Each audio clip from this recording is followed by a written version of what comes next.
Absolutely, I can create an extremely detailed, flowing, and immersive explanation of the first 4 keynotes of your speech in the style of Apostle Joshua Selman. Given the scale you requested, around 18,000 words, it will be a very deep, spiritually rich exposition that explores every nuance, principle, and practical implication while maintaining a continuous flow. Here's how I would begin the exposition for the first 4 keynotes. When you begin to pray Psalm 23 daily, the first line, "The Lord is my shepherd," is not merely a poetic expression or a comforting thought. It is a declaration that activates divine oversight over every facet of your life. Many people do not understand that alignment with the shepherd is the gateway to supernatural guidance. Life without direction is chaos. But when you acknowledge that the Lord is your shepherd, you are affirming that your life is now under the careful eye of the one who knows the beginning from the end. He sees the challenges you are facing before they manifest and knows the victories that lie ahead even before you step into them. This statement alone places you in a position of divine strategy where the randomness of life is replaced by intentionality and divine foresight. The shepherd leads in ways that the mind cannot comprehend. He guides in paths that are not always visible to the natural eye, but are certain to produce fruit, produce life, and bring about the fulfillment of God's purpose for your existence. To declare this daily is to submit yourself to that higher wisdom and to invite the spirit of discernment into your decisions, your thoughts, and your daily interactions. As you meditate upon these words, you will begin to notice a divine alignment. In situations that previously seemed scattered or hopeless, doors that were previously closed will begin to open because you are now walking in the pattern of God's guidance. When the shepherd leads, even mistakes become lessons and opportunities because his hand is guiding every step. The principle here is simple, yet profound.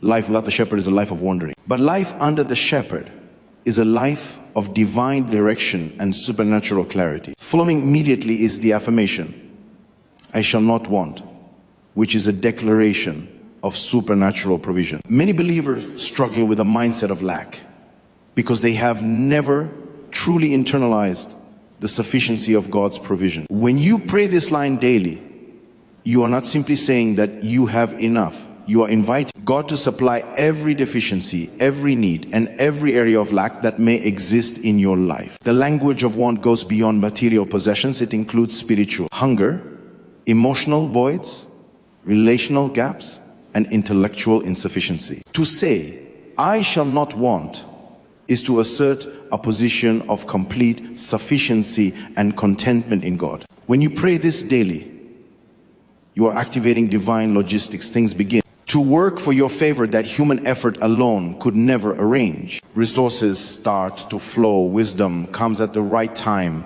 Doors of opportunity begin to appear just as you need them. And this is why it is crucial to meditate deeply on the meaning of sufficiency in your life. Provision does not always come in the form you expect. Sometimes it comes as divine ideas that position you ahead of competition, sometimes as relational encounters that bring opportunities, and sometimes as spiritual breakthroughs that release supernatural favor. Declaring "I shall not want" daily is a spiritual law that positions you in abundance for God. Is faithful to meet every need according to his riches and not according to your limitation. The third line, "He makes me lie down in green pastures," speaks to the principle of rest, restoration, and divine refreshment. Many people do not understand that the life of a believer is not designed for perpetual striving. It is designed for divine enablement.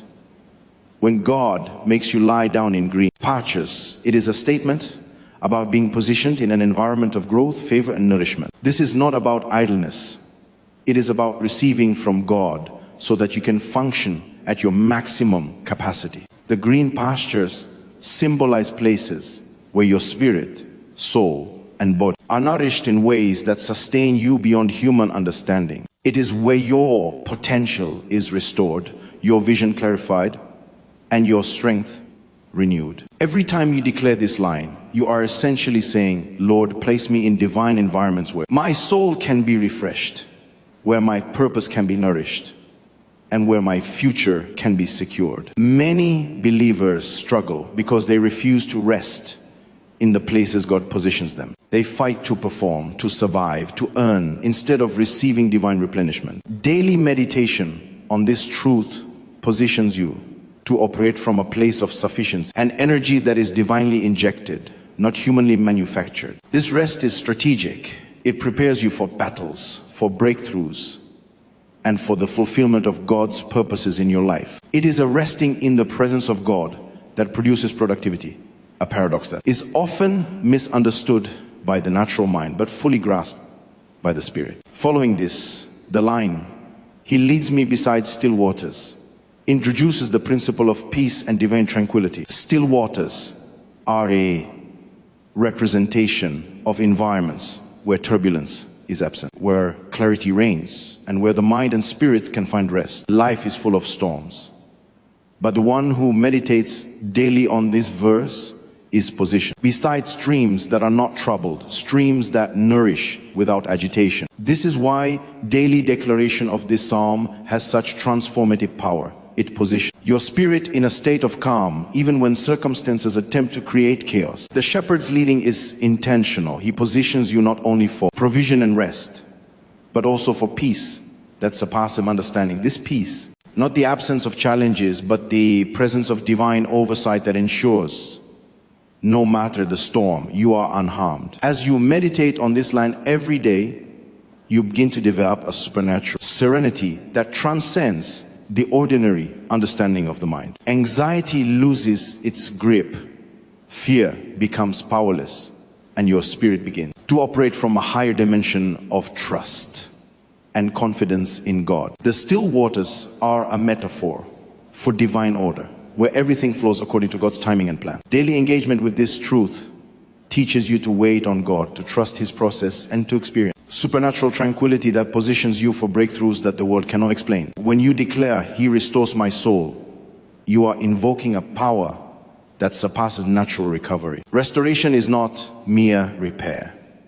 It is divine rejuvenation, a complete replenishment of what has been lost, broken, or drained. Many believers walk in partial strength because they have not understood the full implication of this statement. The soul is the seat of your thoughts, your emotions, and your spiritual alignment. To pray this verse is to invite God to repair, heal, and energize every dimension of your inner life. There are wounds that human counseling cannot reach, anxieties that human intervention cannot dispel, and burdens that are too heavy for natural resolution. Yet, when you meditate on this declaration daily, the Lord begins to pour His restorative power into your life. You start to think clearly, act decisively, and respond with a divine calmness, even under pressure. Restoration is not just emotional, it is spiritual and physical. It repositions you in life so that every area that has been depleted, your vision, your energy, your motivation, your spiritual sensitivity begins to operate at peak capacity. Daily communion with God through these words trains your spirit. Depend on Him, making you resilient, purposeful, and unshakable. The next declaration, He leads me in paths of righteousness for His name's sake, carries an authority that many believers fail to grasp. To walk in righteousness is more than moral conduct. It is alignment with God's divine strategy and purpose. Every choice you make, every step you take, and every direction you pursue is now under the supervision of the Almighty. The principle here is profound. When God leads you, you are positioned for supernatural favor. Opportunities manifest where there were obstacles. Relationships that were dry, unfruitful, suddenly flourish. Doors that men have closed are opened by the hand of God. This is why praying this verse daily is crucial. It trains your spirit to seek God's guidance, and it positions you on a divine trajectory that men cannot alter. Righteousness here is not about perfection. It is about alignment with God's wisdom and purpose. Daily meditation on this truth allows you to navigate life with discernment, wisdom, and divine foresight. It ensures that even when circumstances seem chaotic, your steps are ordered, your path is straightened, and your life becomes a testimony of divine precision. The favor that accompanies alignment with God is relentless. It pursues you, protects you, and elevates you beyond ordinary limitations. Then comes the profound declaration, even though I walk through the valley of the shadow of death, I will fear no evil.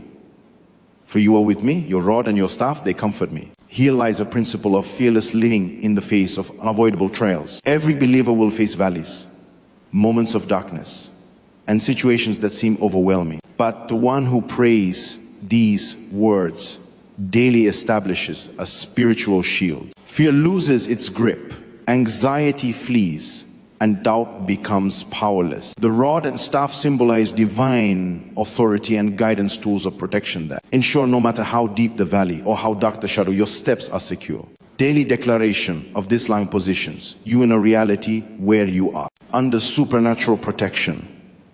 The valley does not disappear, but your perception of it changes. You are no longer a passive victim of circumstance. You are a child of God walking with confidence because the Almighty is actively intervening on your behalf. This verse teaches that fear is not the absence of trials, but the absence of trust. When you pray daily, your spirit is strengthened, your courage heightened, and your understanding of God's presence becomes tangible. Even in situations where death, loss, or devastation appears imminent, your life is preserved, your mission secured, and your destiny unhindered. Finally, the declaration, surely goodness and mercy shall follow me all the days of my life, and I shall dwell in the house of the Lord forever, encapsulates the principle of unstoppable blessing and divine favor. When you meditate and pray this verse daily, you are invoking a relentless pursuit of God's goodness in every area of your life. Mercy and favor are not passive concepts.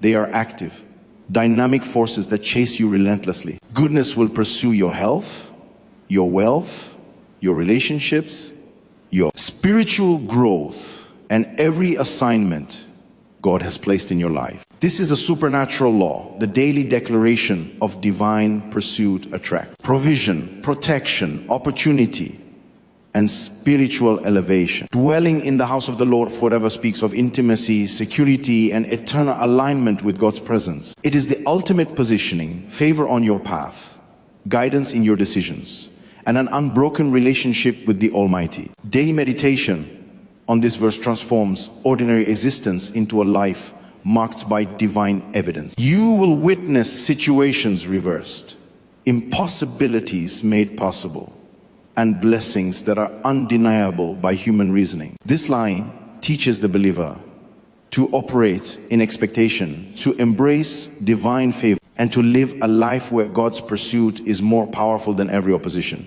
As you understand and internalize these truths, the daily practice of praying Psalm 23 becomes more than a routine. It becomes a lifestyle of supernatural alignment, divine favor, and spiritual authority. It transforms your consciousness, your decision-making, and your reality. Every declaration, every meditation, every moment of intentional reflection on these verses becomes a seed planted in your life that produces harvests beyond imagination. Restoration, divine alignment, fearless living, and unstoppable favor are not just concepts, they are reality, released into the life of every believer who engages with these words in faith and understanding. The psalm begins to operate as a spiritual engine that propels your life into a dimension of favor, peace, and victory that the world cannot comprehend. Daily immersion in its truths trains your spirit to respond to God's presence, equips you to navigate challenges with supernatural insight, and positions you to experience life at a level that is both abundant and eternal. The truths of Psalm 23, when embraced daily, are capable of changing your life permanently, elevating you into a realm of divine access that ordinary routines cannot produce. It is not just prayer, it is spiritual activation, positioning you for a life marked by miracles, breakthroughs, and divine evidence that glorifies the Almighty.